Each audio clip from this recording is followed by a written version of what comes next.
Trở lại cập nhật liên tục những bản tin liên quan đến vụ án của Tổng thống Trump và phiên tòa tại New York.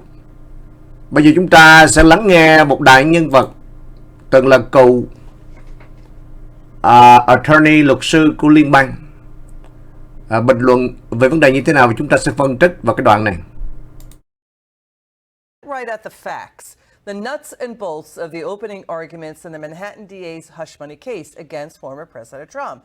Because, you know, from where we sit, it should fall apart on reasonable doubt with the jurors, Tom, and that means Trump walks. I mean, maybe we're wrong, but what did you think of the opening arguments? We heard a lot of rhetoric, but what actual proof and evidence do we see so far from Bragg's team of a, quote, criminal conspiracy by Trump to steal the 2016 election from Hillary Clinton and cover it up?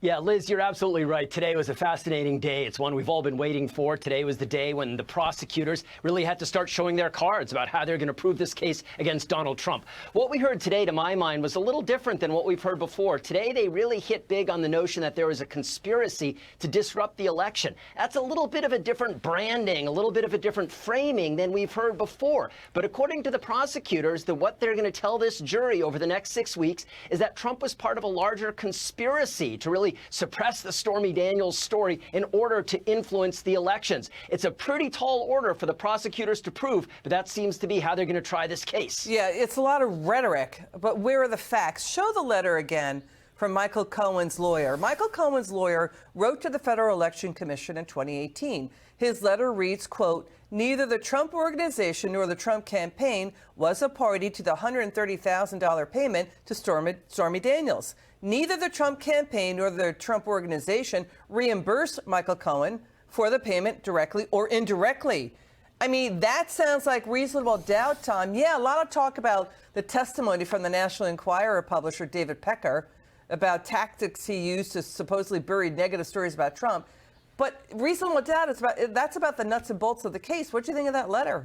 It is. And look, reasonable doubt, the standard American law, is the highest burden of proof imposed under American law. This is an exceedingly high standard for the prosecutors to prove.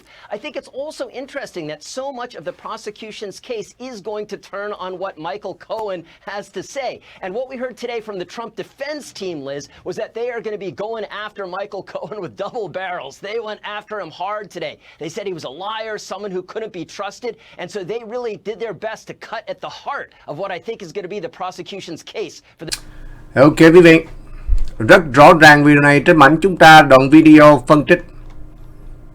Nhưng về nguyên tắc, cái đoạn video này còn kinh hoàng hơn nữa khi cho thấy cái lá thư của Michael Cohen, một cái nhân chứng trung tâm trong vụ án của Trump.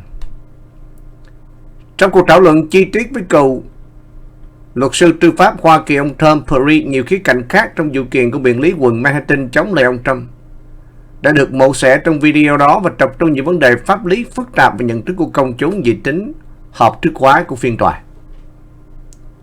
Những lập luận mở đầu trong phiên tòa là thời điểm then chốt để bên công tố viên đưa ra vụ án của họ. Nhóm công tố viên Manhattan nhằm mục đích chứng minh ông Trump có liên quan. Cái điểm mấu chốt ở đây là gì?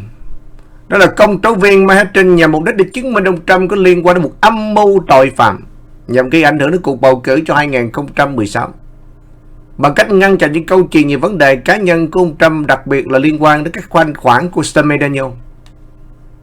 D.B.A đã bày tỏ sự hoài nghi về khả năng của công tố viên trong việc chứng minh một cách thuyết phục của họ, đồng thời nêu bật những thách thức trong cái trình bày thủ tục pháp lý và tài chính phức tạp theo cách mà bồi thẩm đoàn có thể hiểu và thuyết phục. Cái khái niệm nghi ngờ hợp lý là tâm điểm của cuộc thảo luận vì nó thể hiện cái tiêu chuẩn cao về bằng chứng có trong cái vụ án hình sự.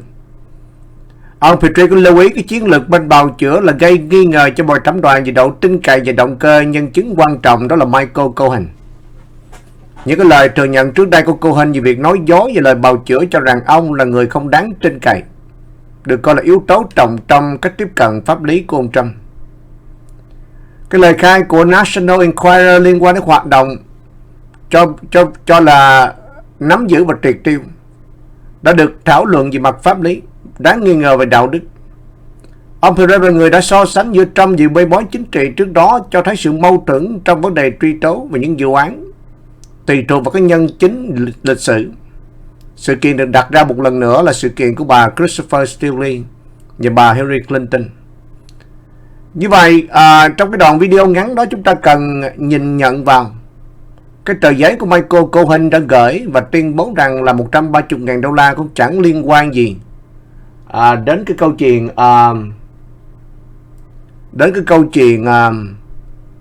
chẳng có liên quan gì đến cái câu chuyện ông Trump trả 130.000. Cái lời phân tích này một lần nữa để chứng minh rằng là gì? Cái đội tuyển luật sư của ông Trump sẽ tấn công về Michael Cohen như là một tiếng phòng thủ quan trọng. Và đó là bản tin ngắn. Chào tạm biệt.